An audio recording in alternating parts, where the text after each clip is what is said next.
মহান আল্লাহ রাব্বুল আলামিনের প্রিয় বান্দাগণ, আল্লাহ রাব্বুল আলামিনের দরবারে শুকর আদায় করি। আল্লাহ সুবহানাহু ওয়া তাআলা আমাদেরকে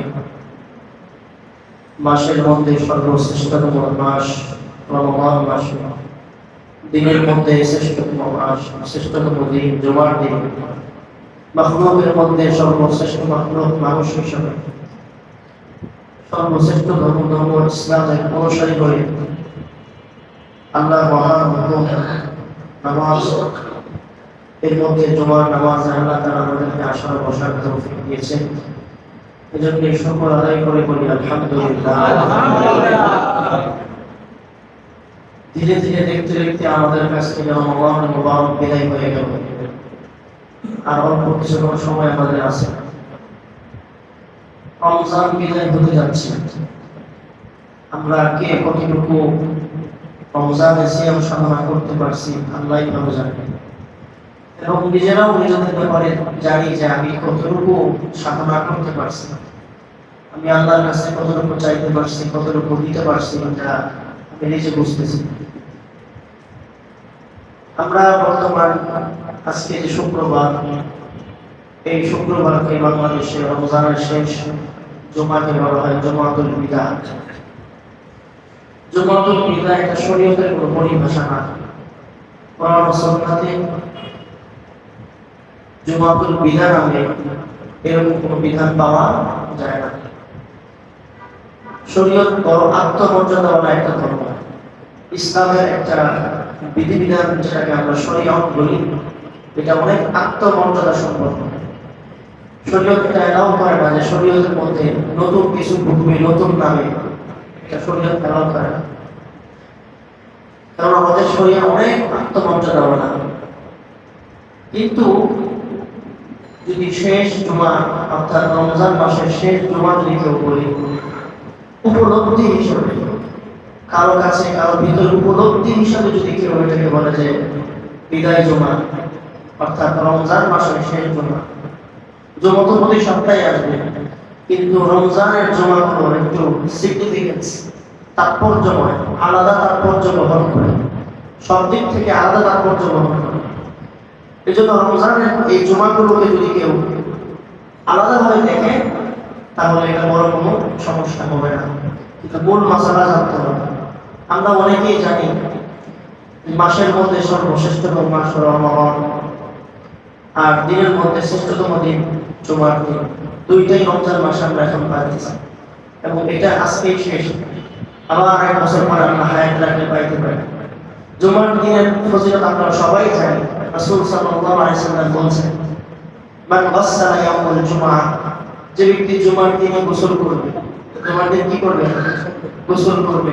সুম্মা মুতাসালা লিবাস, সুন্দর পোশাক পরবে, সুগন্ধি জাতীয় জিনিস ব্যবহার করবে। এরপরে পায়ে হেঁটে হেঁটে, বাসা থেকে পায়ে হেঁটে হেঁটে মসজিদে আসবে, আগে আগে মসজিদে আসবে, উত্তম পোশাক, উত্তম সুন্দর সুগ্রাম জাতীয় জিনিস ব্যবহার করবে। এরপরে মসজিদে এসে কাউকে কষ্ট দিবে না, খতিব সাহেবের বরাবর বসার চেষ্টা করবে, মনোযোগ সহকারে জুমার বয়ান শুনবে। এই উল্লেখিত 8টা কাজ যদি কেউ করে, নবীজি বলেন বাসা থেকে মসজিদ পর্যন্ত, তার বাড়ি থেকে মসজিদ পর্যন্ত প্রত্যেকটা কদমে তার হায়াতের মধ্যে আল্লাহ তাআলা 1 বছর নফল রোজা রাখার নেকি আল্লাহ তাকে দান করে। এটা হলো প্রথম। 2 নম্বর হলো 1 বছর আল্লাহ তাআলা তাকে সারা রাত তাহাজ্জুদের নামাজ পড়লে সেই নেকি আল্লাহ তাকে দান করে। তারা চিন্তা করে দেখেন, এটা তো সারা বছর যে কোনো জুমার দিন আমরা ফজিলতটা পাই, কিন্তু এই জুমাটা যখন রমজান মুবারক হয় তখন এটা ফজিলত কত উঠতে চলে যায়, কত উপরে চলে যায়। এজন্য আমরা এই বিষয়গুলো একটু খেয়াল করি যে আজকে শেষ। এখন আমাদের এই মুহূর্তে করণীয় কি? শেষ দিকে একেবারে আমরা চলে আসছি, আমাদের এখন এই মুহূর্তে করণীয় কি? আমরা কি করতে পারি? এখন আমরা এখন কি করতে পারি? কারণ আল্লাহর কাছে তওবার দরজা বন্ধ হয়ে গেছে না এখনো খোলা আছে? এখনো খোলা আছে, তওবার দরজা এখনো খোলা। রমজান মাসের এই শেষের দিকে এসে মুমিনদের মধ্যে কয়েকটা ভাগে বিভক্ত হয়ে যাবে মুসলমান। 1 ভাগ মুসলমান সরাসরি আল্লাহ তাদেরকে জান্নাত দান করবেন। জান্নাতের কাতারে তাদের নাম লিখে দেন। তারা প্রথমত আফসোস করবে, হ্যাঁ আমাদের কাছ থেকে ওই মাস বিদায় নিচ্ছে যে মাসে আল্লাহ তাআলা জান্নাতের দরজাগুলো খুলে দেন। আমাদের কাছ থেকে ওই মাস বিদায় হচ্ছে যে মাসে আল্লাহ জাহান্নামের দরজাগুলো বন্ধ করে দেন। আমাদের কাছ থেকে এমন একটি মাস বিদায় নিচ্ছে যেই মাসে আল্লাহ রাব্বুল আলামিন প্রতিদিন ইফতারের সময় অগণিত মুমিন মুসলিমকে আল্লাহ মাফ করে দেন। আল্লাহ তাআলা এমন একটি মাস আমাদের কাছ থেকে বিদায় নিচ্ছে যেই মাসে আল্লাহ কবরের আযাব বন্ধ রাখেন, যেই মাসে আল্লাহ তাআলা মুমিনের রিজিককে বাড়ায় দেন, যেই মাসে প্রতি রাত্রে কিয়ামুল লাইলে আল্লাহ তাআলা অগণিত মুমিনদেরকে মাফ করেন, যেই মাসে আল্লাহ তাআলা সেহরিকে বরকত বানিয়েছেন, ইফতারকে বরকত হিসেবে বলেছেন। সেহরি খাওয়াটা একটা ইবাদত, ইফতার করাটা একটা ইবাদত। ছোট্ট ছোট্ট খাবার, খেজুরের মতো একটা খাবার, এই খাবারটাকেও রমজান মাসে আল্লাহ তাআলা ইবাদতে পরিণত করেছে। সুবহানাল্লাহ। খেজুরের মতো একটা ছোট্ট বস্তু, এই বস্তুটাকেও রমাদানুল মুবারকের সুন্নাত হিসেবে আল্লাহ রাসূল স্বীকৃতি দিয়েছেন। সুবহানাল্লাহ। রমাদানুল মুবারক যেই মাসে আল্লাহ রাব্বুল আলামিনের রাত কমে যায়, রমজানুল মুবারক এমন এক মাস যেই মাসে আল্লাহ তাআলা প্রত্যেক দিন প্রত্যেক রোজাদারের জন্য প্রত্যেকটা মুহূর্তে তার জন্য আল্লাহ জান্নাত ছাড়িয়ে থাকেন। সুবহানাল্লাহ। তার যতটুকু আমল হবে ততটুকু শাস্তি। এভাবে যখন একজন মুমিন তার গোটা মাসে তাসাব্বুর করে করে, চিন্তা করে করে, উপলব্ধি করে করে সে যখন গবেষণা করবে আর আফসোস করবে, আর যতটুকু তার ইবাদত হয়েছে সেই ইবাদতগুলোর জন্য আল্লাহর কাছে কান্নাকাটি করবে, তো এই লোকটা আল্লাহ তাআলা তাকে সরাসরি জান্নাত দিবেন। আল্লাহ বলেন, ইন্নাল্লাযীনা ক্বালু রাব্বুনাল্লাহ সুম্মা ইসতাকামু তাতানাজ্জালু আলাইহিমুল মালায়েকা আল্লা তাখাফু ওয়া লা তাহজানু ওয়া আবশিরু বিল জান্নাতি আল্লাতী কুনতুম তুআদুন। এরকম মুমিনদেরকে আল্লাহ রাব্বুল আলামিন মৃত্যুর সময় ফেরেশতা পাঠিয়ে তাদেরকে আল্লাহ তাআলা কালিমা পড়তে সহযোগিতা করেন। এই হলো এক ধরনের মুসলিম। রমজানের শেষের দিকে একেবারে শেষ প্রান্তে আমরা আরেক দল মুসলিমকে দেখতে পাই যাদের রোজার আগের অবস্থা ছিল ভিন্ন রকম। অনেক পাপাচারে লিপ্ত থাকতো, নানান ধরনের গুনার মধ্যে লিপ্ত থাকতো।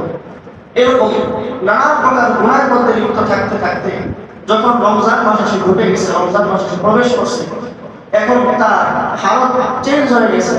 দীর্ঘ এক মাস নামাজ পড়তে পড়তে, রোজা রাখতে রাখতে, সিগারেট করতে করতে, তারাবি করতে করতে তার মাঝে ব্যাপক একটা পরিবর্তন চলে আসে।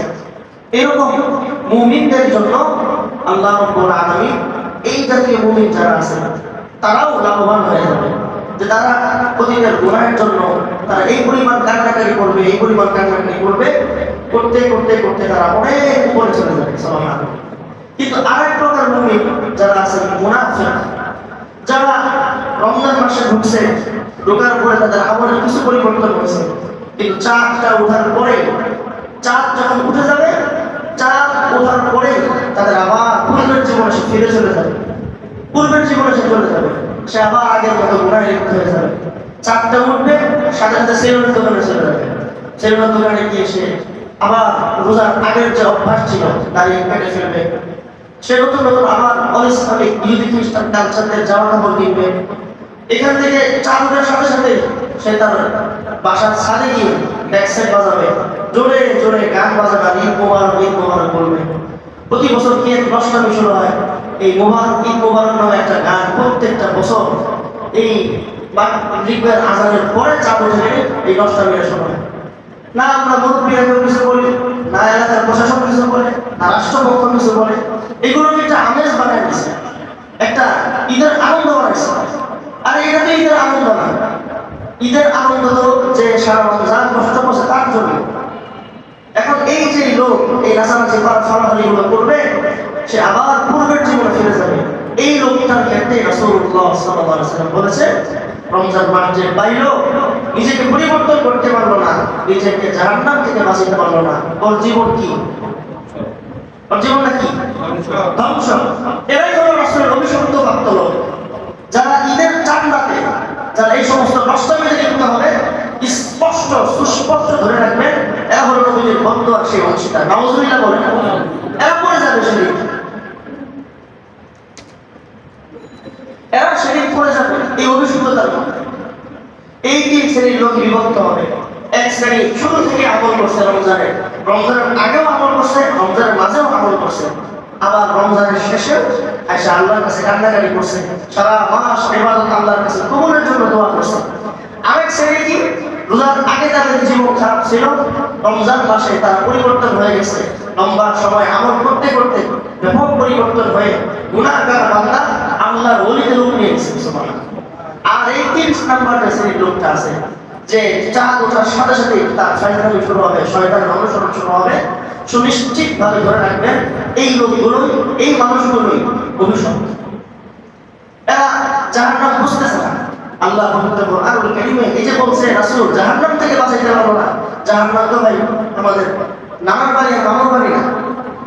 জাহান্নাম ও আজীব জিনিস। পবিত্র কোরআনুল কারীমে মহান আল্লাহ রাব্বুল আলামিন জাহান্নামের কথা প্রায় ৭৭ জায়গায় বলছে। সুবহানাল্লাহ। কত জায়গায়?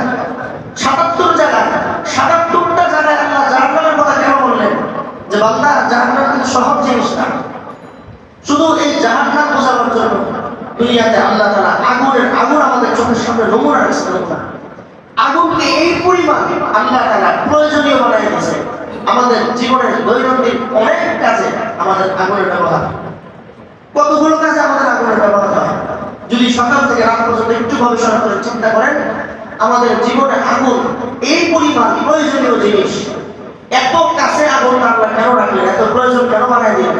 যাতে আগুনের পরিচয় সবসময় আমার জানা থাকে। এই আগুন আমাকে যেভাবে দুনিয়াতে অনেক কাজে সহযোগিতা করে, এই আগুনটাই আবার হাসরের মাঠে আমার জন্য একটা আমার গর্ত হয়ে যাবে। জাহান্নামের সবাই বলে, আমরা জানি যে জাহান্নাম 7টা জাহান্নাম নয়, জাহান্নাম একটাই।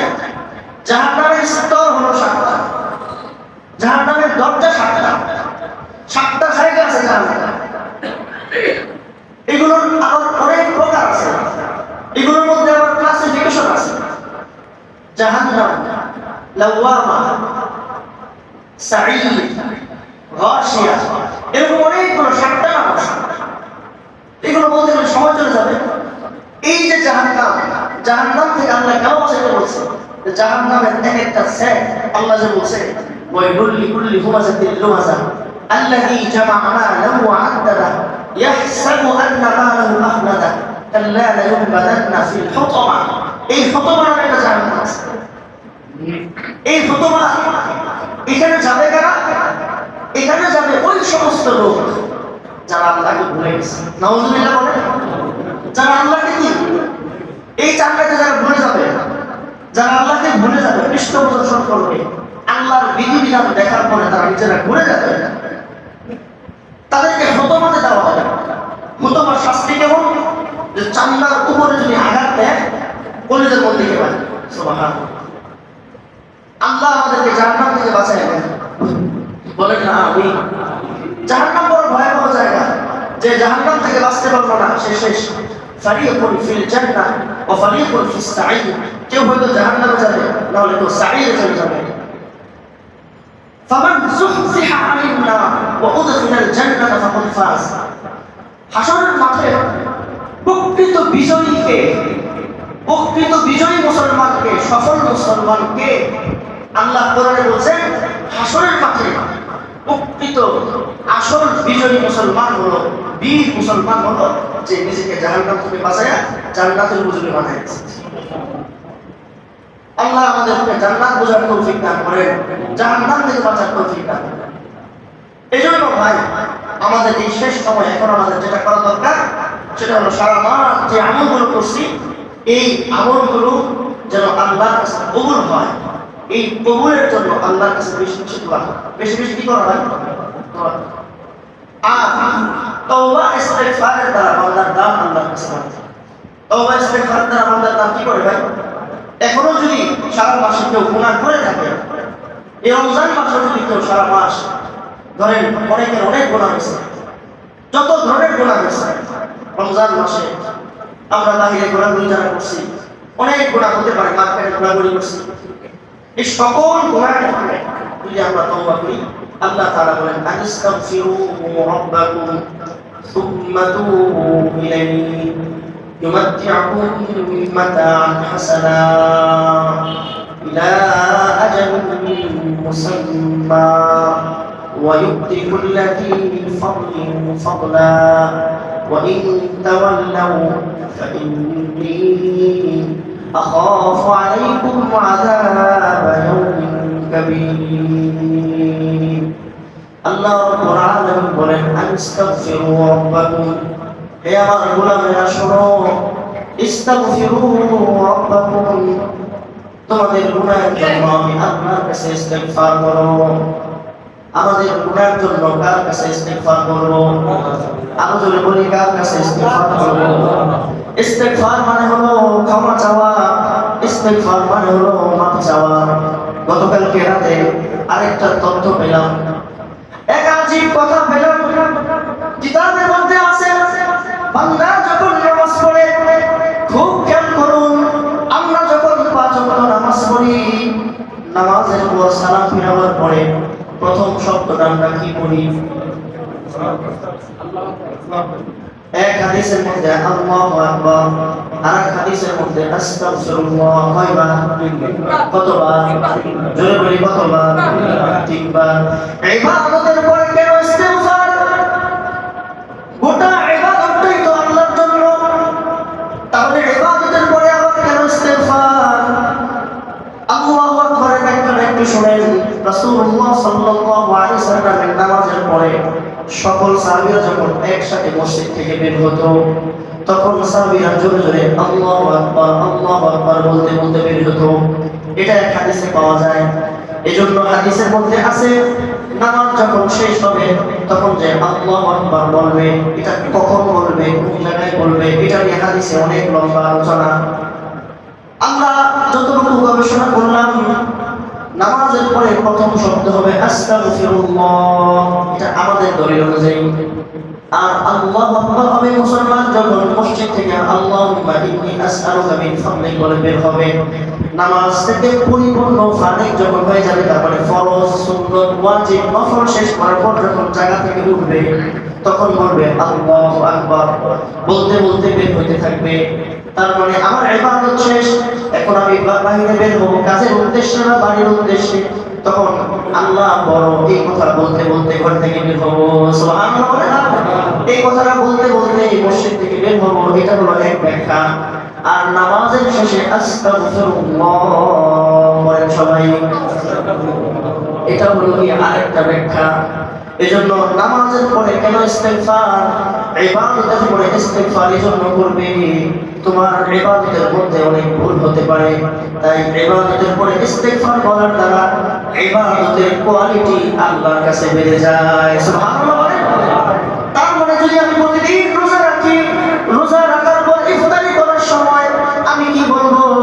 আস্তাগফিরুল্লাহ পড়েন সবাই আমি যখন রাতে তারাবি শেষ করব কি করব আস্তাগফিরুল্লাহ প্রত্যেকটা ইবাদত করার পরে যদি আল্লাহর কাছে মাফ চাওয়া হয় মাফ চাওয়ার অর্থ হলো আল্লাহ আপনি বড় আপনার শান অনুযায়ী আমার ইবাদত হয় নাই আপনার মান অনুযায়ী আমার ইবাদত হয় নাই আল্লাহ আমার দুর্বল জায়গা থেকে আমি ইবাদত করছি আপনি আপনার বড় জায়গা থেকে আমি ছোটকে আপনি কবুল করে নেন এজন্য আস্তাগফিরুল্লাহ পড়েন আস্তাগফিরুল্লাহ 12 পারা 6 নম্বর পৃষ্ঠা আল্লাহ বলেন ওয়া ইয়া কওমি ইস্তাগফিরু রাব্বাকুম ওয়া ইয়াজিদকুম কুওয়াতান ইলা কুওয়াতিকুম আল্লাহ রাব্বুল আলামিন বলেন যদি কেউ ইস্তিগফার করে আল্লাহ রাব্বুল আলামিন তার শরীরে হারিয়ে যাওয়া যত কিছু আছে এই ওয়া ইয়াজিদকুম কুওয়াতান ইলা কুওয়াতিকুম ব্যাখ্যায় সকল মুফাসসিররা লিখেছেন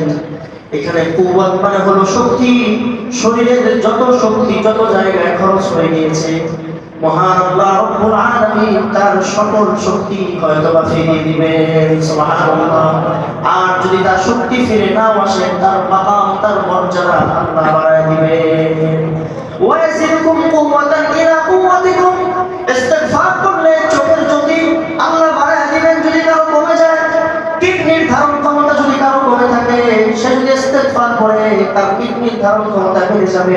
ওয়াজিদকুম কুওয়াতান ইলা কুওয়াতিকুম, তোমাদের যে কুওয়াতগুলো, যে শক্তিগুলো হারিয়ে গেছে অন্তর থেকে, ভিতর থেকে, শরীর থেকে, বডি থেকে, আল্লাহ রাব্বুল আলামিন ইস্তেগফারের বরকতে আবার সবকিছু ফিরিয়ে দিবেন। সুবহানাল্লাহ।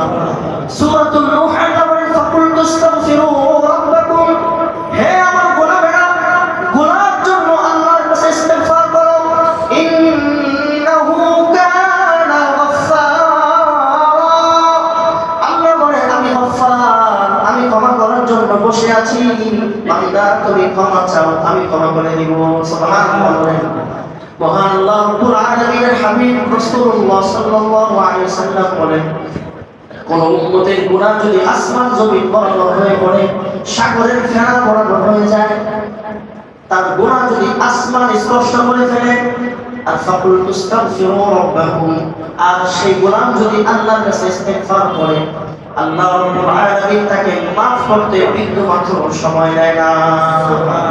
এজন্য ইস্তেগফার বলি, আস্তাগফিরুল্লাহ, আস্তাগফিরুল্লাহ, শুদ্ধ করে পড়তে হবে। আস্তাগফিরুল্লাহ, আস্তাগফিরুল্লাহ, আস্তাগফিরুল্লাহ, আস্তাগফিরুল্লাহ, আস্তাগফিরুল্লাহ, আস্তাগফিরুল্লাহ,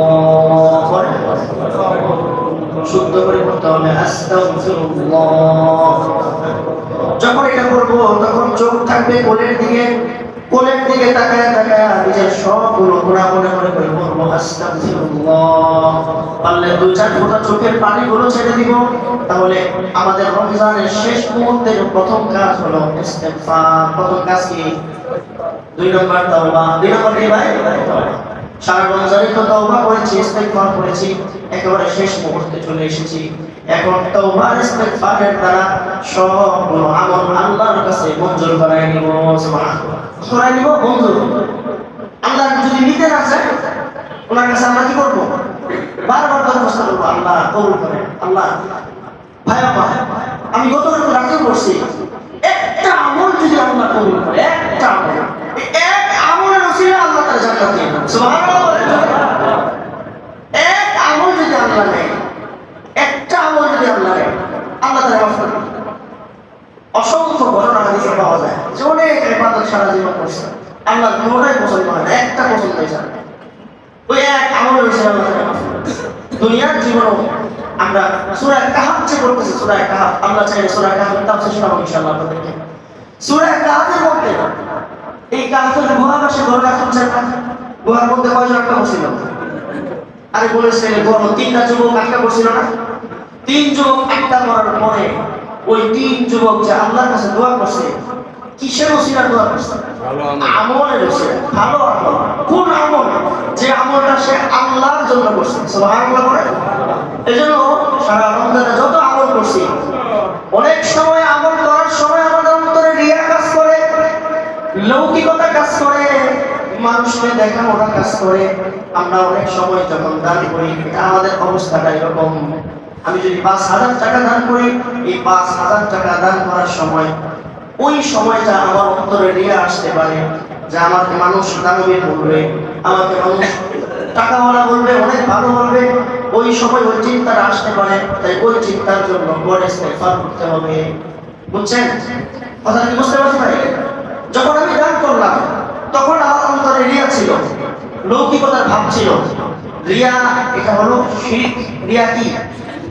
এটা হলো গোপন শিরক। গোপন, মানুষকে গোপনে মেরে ফেলে, ক্যান্সারের মতো।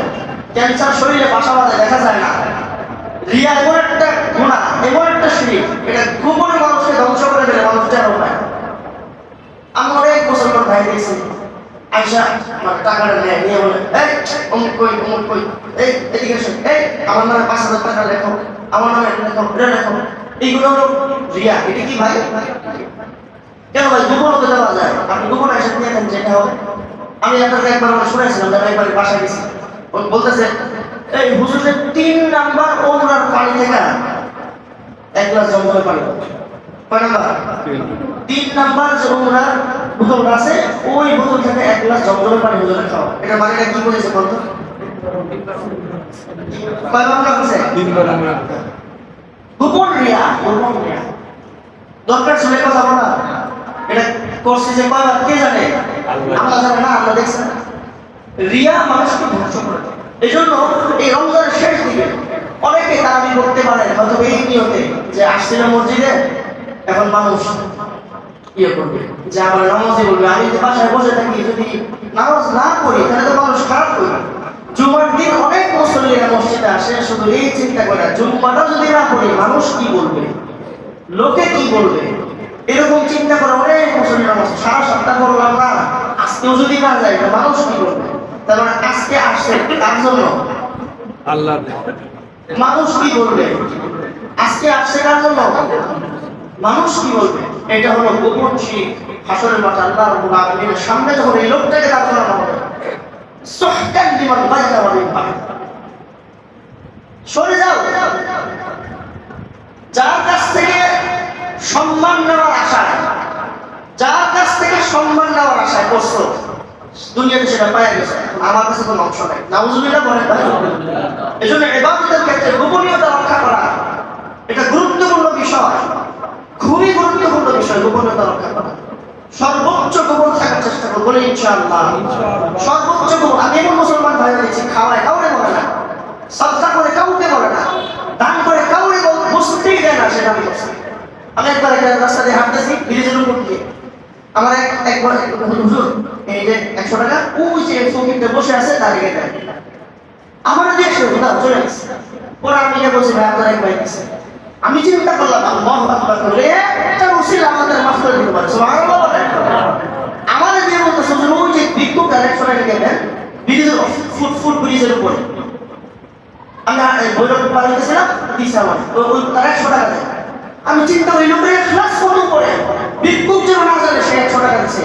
আল্লাহু আকবার। আল্লাহ আমাদের ইখলাস দান করেন, বলেন আমিন। রিয়া থেকে হেফাজত করেন, আমিন। এজন্য তাহলে সাদকা করার সময় আমাদের রিয়া হয়ে গেছে, রোজা রাখার সময়, দান করার সময়, ফিতরা দেওয়ার সময়, যাকাত দেওয়ার সময়, রমজানের কত ইবাদত করছি, সকল ইবাদতের সময় আমাদের অন্তরে যদি ভুল চিন্তা এসেও থাকে, এই সময় যদি আমরা তওবা করে আল্লাহর কাছে বলি আল্লাহ, তখন শয়তানের ধোঁকায়, নফসের ধোঁকায়, নিজের ভুলে, নিজের খায়ের সাথে ভুল করে ফেলেছি মাওলা। মাওলা রিয়া ঢুকে গেছিল আমার অন্তরে, মানুষ যেন আমার দানবীর বলে, মানুষ যেন আমার এটা বলে। মসজিদের সামনে যে দান দর্শন যায়, আমরা সবাই দান করি, কে কোন নিয়তে দান করি কে জানে, আল্লাহ জানে। এখন আমি 500 টাকা নোট দিলাম, 1000 টাকা নোট দিলাম, অন্তরে তখন যদি রিয়া আসা পড়ে তাতে ইবাদত আর কবুল হবে না। এই জন্য আমরা এখন আল্লাহর কাছে বলবো যে আল্লাহ, ওই সময় রিয়া চলে আসছে, এখন মাপ চাই, আমি আমার অন্তরের নিয়তকে খালেস করলাম, খাঁটি করলাম, দিলকে পরিশুদ্ধ করলাম, আমি আমার ভিতর থেকে খাঁটি হয়ে আল্লাহ আপনার কাছে তাওবা ইস্তেগফার করতেছি, আপনি আমার আমলগুলো কবুল করে নেন।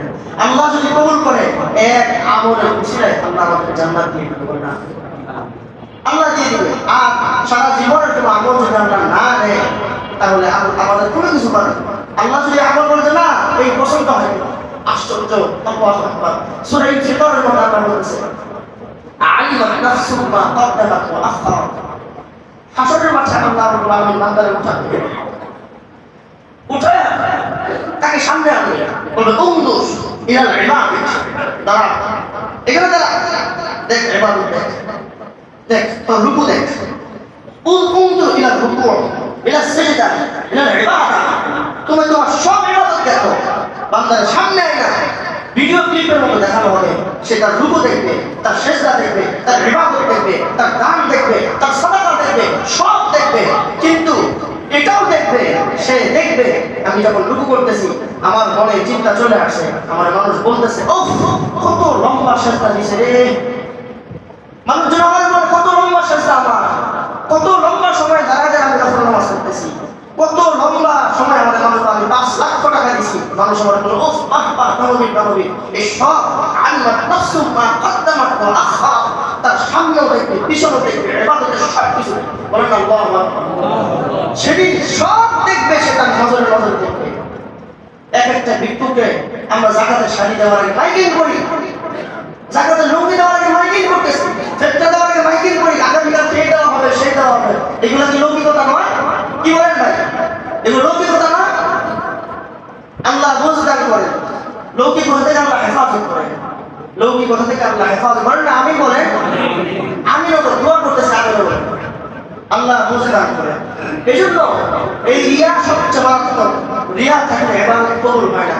আল্লাহ আজকের এই দিনে আমরা তওবা করি, আল্লাহ যেন আমাদের তওবাকে কবুল করে, সব ইবাদত যেন আল্লাহ কবুল করে। আর রমজান মাস যেভাবে কাটিয়েছে, বাকি 12টা মাসেও যেন আমরা এই আমলগুলো ধরে রাখতে পারি। বলি ইনশাআল্লাহ। 5 ওয়াক্ত নামাজ পড়বো ইনশাআল্লাহ, মাঝে মাঝে রোজা রাখবো ইনশাআল্লাহ। কালকে হাদিস পাইলাম, আজিবের হাদিস, আমার মাথা কাজ করতেছে না, যে একটা রোজা যদি আল্লাহর জন্য কেউ রাখে, এখানে বলা হয় হাদিসের মধ্যে যেটা রমজানের রোজা, যেই কোনো রোজা, রমজান হোক রমজানের বাইরে রসুল রোজা, মুসলমান আব্দুর রাজ্জাকের কিতাব, আমার ভয়ে হয়ে গেলাম। আমরা তো ইতিকাফের ক্ষেত্রে শুনছি সালাসা খানাতে 3 খন্দক পরিমাণ দূর জাহান্নাম চলে যায় একদিন ইতিকাফ করলে। এখানে দেখলাম 40 ইনজা, 40 গুণ দূরে চলে যায় জাহান্নাম একদিন যদি আল্লাহর জন্য কেউ নফল রোজা রাখে। আর 1 ইনজার হলো আসমান জমিন। তাহলে ইতিকাফের চাইতেও আরো অনেক বেশি মর্যাদা হলো রোজা। সুবহানাল্লাহ। সেটা কি ভাই? রোজা। মাঝে মাঝে আমরা রোজা রাখার চেষ্টা করব ইনশাআল্লাহ। রমজানে যেভাবে রাতের বেলা দাঁড়িয়ে কিয়াম করছি, রমজানের বাইরেও তাহাজ্জুদ করতে পারবো না ইনশাআল্লাহ ভাই। যেভাবে দান সদকা করছি, রমজানের বাইরেও চেষ্টা করব। এই হলো আমার মোটামুটি লিয়ামুক্ত কথা বলা। আগামী কালকের জন্য গুরুত্বপূর্ণ কয়েকটি বিষয় আপনাদের জন্য নোট করে আছি। ঈদের দিনের সুন্নাত সমূহ, গুরুত্বপূর্ণ সুন্নাত, ঈদের দিনের সুন্নাত, ঈদের ইতিহাস। রাসূলুল্লাহ সাল্লাল্লাহু আলাইহি ওয়াসাল্লাম যখন মক্কা থেকে মদিনায় যান, মদিনায় যাওয়ার পর দেখলেন মদিনার যুবকরা ফালাফালি করতেছে, লাফালাফি করতেছে, খেলা আনন্দ করতেছে। তখন তাদেরকে বলা হলো, তোমরা এখানে কি করো? নায়ুক একটা জায়গা আছে, নায়ুক, আর একটা জায়গার নাম হলো মেহেরজান। কি বলছি ভাই? নায়ুক আর মেহেরজান, এই দুইটা মাঠের দুইটা জায়গার মধ্যে তারা ফালাফালি করতেছে। তারা বললো, আমরা এই 2 দিন আনন্দ করি, মজা করি। তখন আল্লাহ রাসূল বলল, মহান আল্লাহ রাব্বুল আলামিন তোমাদের জন্য এই দিনগুলোকে বাদ দিয়ে আল্লাহ তোমাদের জন্য আনন্দ করার জন্য 2টা দিন উপহার হিসেবে দিয়েছে। সুবহানাল্লাহ। এই একটা হলো ঈদুল ফিতর, আর একটা হলো ঈদুল আযহা। মুসলমানদের আনন্দের বছরের 2 দিন কয়টা? বলেন না কয়টা? ঈদ কয়টা? জোরে হবে, ঈদ কয়টা? এখন যদি কেউ বলে আরেকটা ঈদ আছে, ঈদে মিলাদুন নবী, এটা আরেকটা ঈদ বলে অনেকে। আবার আমি দেখছি ওই মতিঝিলের দিকে বড় জশ্নে জুলুস, ওই দেওয়ানবাগি খাজা বাবার ড্যাগটা আছে না, এত বড় পেট যে খাজা বাবার ড্যাগটা দেখছেন তো, এই বিশাল বড় একটা পেট। এই দেওয়ানবাগির এই আশেপাশে দেখছি লেখা, উনি আবার আরেক ঈদ জন্ম দিয়েছে। এই যে এই সমস্ত ঈদ আল্লাহ আমাদের আনন্দ করার জন্য কয়টা ঈদ দিয়েছে? জোরে হবে কয়টা? এর বাইরে চলা প্রয়োজন নাই। কোরআন সুন্নাহর মধ্যে যে চলে, এর বাইরে আমাদের আনন্দ করার দরকার নাই। রাসূল সাল্লাল্লাহু আলাইহি ওয়াসাল্লামের জন্মের দিন, এটা আমাদের জন্য নিঃসন্দেহে আনন্দের দিন। এটা আমরা নিঃসন্দেহে আনন্দ করবো। ঈদ নাম দেওয়ার দরকার নেই। ঈদ লাহাযা ঈদাইন, আল্লাহ ঈদ শব্দ ব্যবহার করছে 2টা, অতিরিক্ত দরকার নেই। এখানে আমরা লম্বা কথা, সময় চলে যাবে। তাহলে আমাদের আনন্দের জন্য দিন 2টা, একটা হলো ঈদুল ফিতর, আর একটা হলো ঈদুল আযহা। ঈদের চাঁদের রাত, আজকে যদি মাগরিবের পরে প্রথম কাজ চাঁদ দেখার আমলটা করব, বলি ইনশাআল্লাহ। সম্ভব হলে বাসার ছাদে যাব, সম্ভব হলে খোলা মাঠে চলে যাব। রাসূল বলেছেন, সুমু লিরুয়াতিহি ওয়া আফতিরু লিরুয়াতিহি, তোমরা চাঁদ দেখে রোজা রাখা শুরু করো এবং চাঁদ দেখে ঈদ করো। নবী সাল্লাল্লাহু আলাইহি ওয়াসাল্লাম এটা বলেছেন। ঈদের রাতের গুরুত্বপূর্ণ একটি ইবাদত। রাসূলুল্লাহ সাল্লাল্লাহু আলাইহি ওয়াসাল্লাম বলেন, মান কামা লাইলাতাল ঈদাইন মুহতাসিবান লিল্লাহ, মান কামা লাইলাতাল ঈদাইন মুহতাসিবান লিল্লাহ লাম ইয়ামুত কলবুহু ইয়াওমা তামুতু কলবুহু।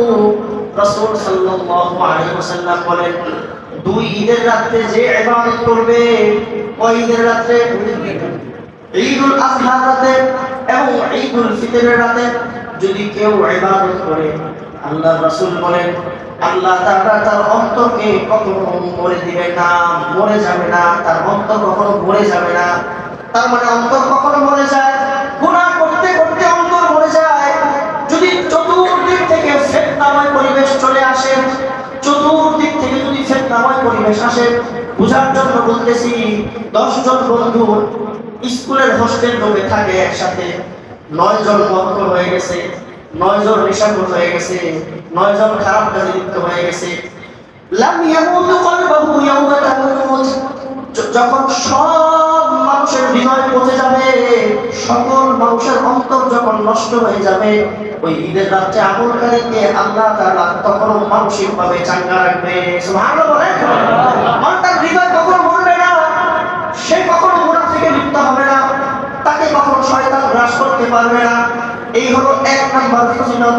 রাসূলুল্লাহ সাল্লাল্লাহু আলাইহি সাল্লাম বলেন, মান কামা লাইলাতুল ঈদাইন, দুই নাম্বার ফজিলত হলো যে ব্যক্তি ঈদের রাতে আমল করবে, ওয়াজিবুল্লাহি ইলাল জান্নাতি তাআলা, আল্লাহ রাসূল বলেন ঈদের রাতে যে আল্লাহর সন্তুষ্টির জন্য নামাজ পড়বে, আল্লাহ তাআলা তার জন্য জান্নাতকে ওয়াজিব করে দিবে।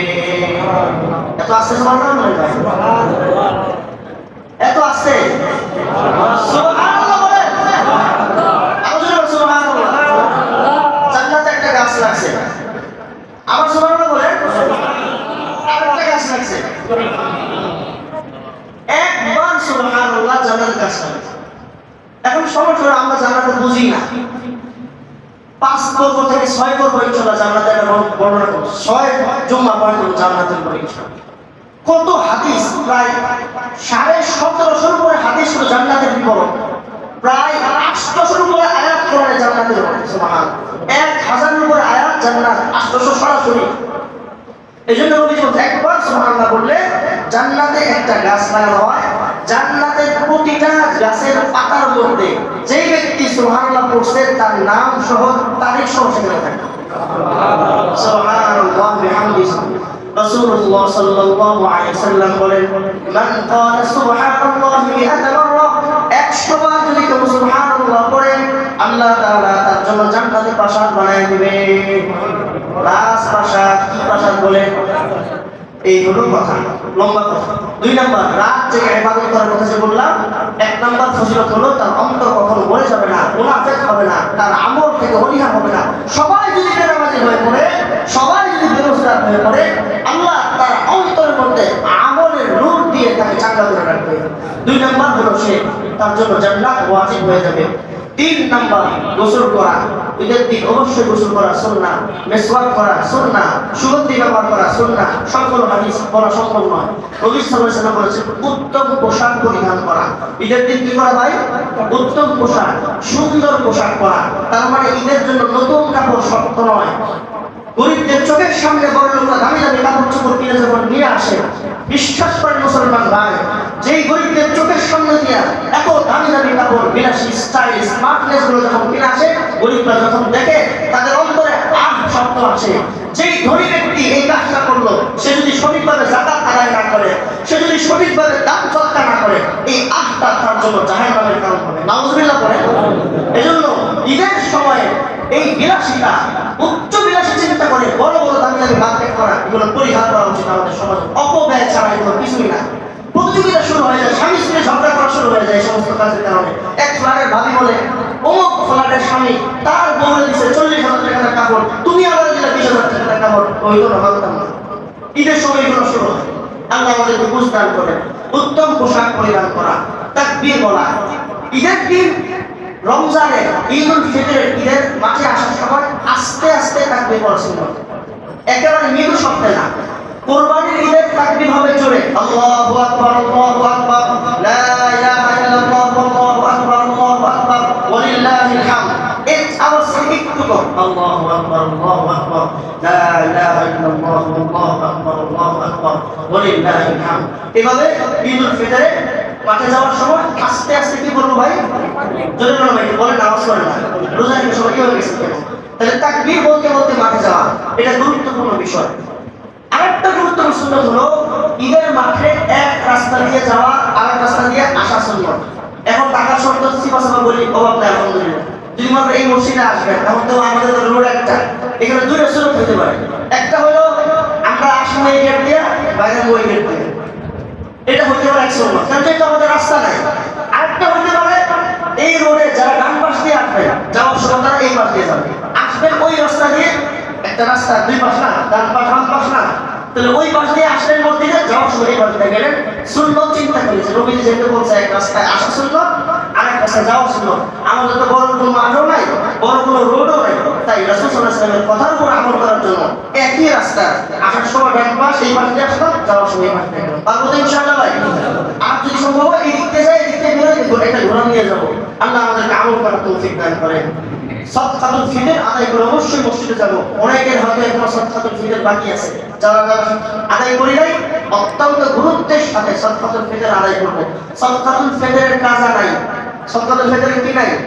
কাজা নাই। মনে রাখবেন, ঈদ যদি পার হয়ে যায়, ছুটে গেল, গুনাহগার হয়ে গেল, পরে দিয়ে দিবেন, নেকিটা হলো না।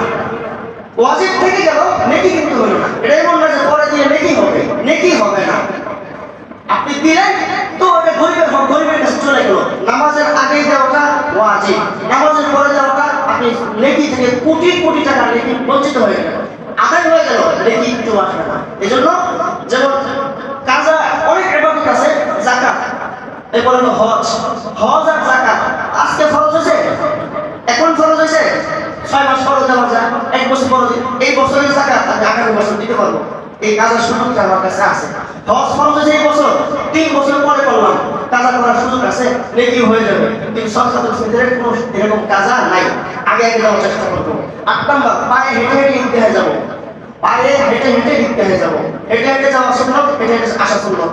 এক রাস্তায় যাওয়া, অন্য রাস্তায় আসা বলা হয়েছে। এরপরে ঈদগাহে গিয়ে আগে পরে কোনো নামাজ না পড়া। ঈদের দিন যারা মসজিদে আসবেন অথবা ঈদগাহে যাবেন, আইসাই মসজিদে নফল নামাজের নিয়ত করার প্রয়োজন নাই। আবার ওয়াজিব নামাজের পরে কোনো নফল নামাজ পড়ার প্রয়োজন নাই। ঈদের দিন ফজরের নামাজের পরে, সূর্য ওঠার পরে ইশরাকের নামাজ পড়াও নিষেধ। কথা কি বুঝতে পারছি ভাই? ঈদের দিন সূর্য ওঠার পরে যখন আমরা ইশরাকের নামাজ পড়ি, ইশরাকের নামাজ পড়া নিষেধ। কারণ ইশরাক হলো নফল, ঈদের নামাজ কি ওয়াজিব। ঈদের নামাজ ওয়াজিব আগে থাকবে, তাই ইশরাকের সময় হওয়ার পরে কোনো নফল নামাজ পড়া যাবে না। এরপরে হলো মনোযোগ সহকারে খুতবা এবং বয়ান শোনা। ঈদের দিন মনোযোগ সহকারে খুতবা এবং বয়ান শোনা ওয়াজিব। খেয়াল করবো সবাই আমরা, ঈদের নামাজে নির্দিষ্ট 2 সূরা রাসূল সাল্লাল্লাহু আলাইহি ওয়াসাল্লাম পড়তেন। প্রথম রাকাতে ঈদের নামাজ 2 রাকাত, প্রথম রাকাতে রাসূল সাল্লাল্লাহু আলাইহি ওয়াসাল্লাম সাব্বিহিসমা রাব্বিকাল আ'লা এটা পড়তেন। দ্বিতীয় রাকাতে হাল আতাকা হাদিসুল গাশিয়া এই সূরা পড়তেন। এই ঈদের দিনের একটা গুরুত্বপূর্ণ সুন্নাত হলো, যেটা আমাদের সমাজে আমরা করছি, সেটা হলো অভিবাদন। দেখলে সবাই আমরা কি বলি? ঈদ মোবারক। কি বলি ভাই? এটা আমাদের দেশীয় কালচার, করা যায়, সমস্যা নেই, মুবাহ মুবাহ। কিন্তু রাসূল সাল্লাল্লাহু আলাইহি ওয়াসাল্লামের সুন্নাত হলো একটা দোয়া পড়া। দোয়াটা কি? তাকাব্বালাল্লাহ, বলেন সবাই জোরে, তাকাব্বালাল্লাহু মিন্নি ওয়া মিনকা, তাকাব্বালাল্লাহু মিন্নি ওয়া মিনকা। আল্লাহ তোমার পক্ষ থেকে এবং আমার পক্ষ থেকে যে আমলগুলো করছি আল্লাহ কবুল করে, বলেন আমিন। এটা হলো গুরুত্বপূর্ণ সুন্নাহ। ঈদের দিন আমরা অনেকেই দেখা গেল ঈদ মোবারক বলে প্রথম কি করে হাত করি না, মুসাফা করি তো নাকি? মুসাফা করার পরে আমরা কি করি? দোয়া, বলেন ইয়াগফিরুল্লাহু লানা ওয়া লাকুম, বলেন ইয়াগফিরুল্লাহু লানা ওয়া লাকুম। মুসাফা ট্র্যাডিশন আছে সমাজের মধ্যে, কেউ কেউ 1 হাতে করে, কেউ কেউ 2 হাতে করে। এটা নিয়ে আমার সমাজে অনেক ঝগড়াও আছে, বলে যে 1 হাতে করা সুন্নাত, কেউ বলে 2 হাতে করা সুন্নাত। এটা রসুলের উপর ভিত্তি করে যে সমাজে যেটা প্রচলন আছে সেভাবে করে, কিন্তু হাদিসে যেটা পাই এটা আমাকে অবাক করে দেয়।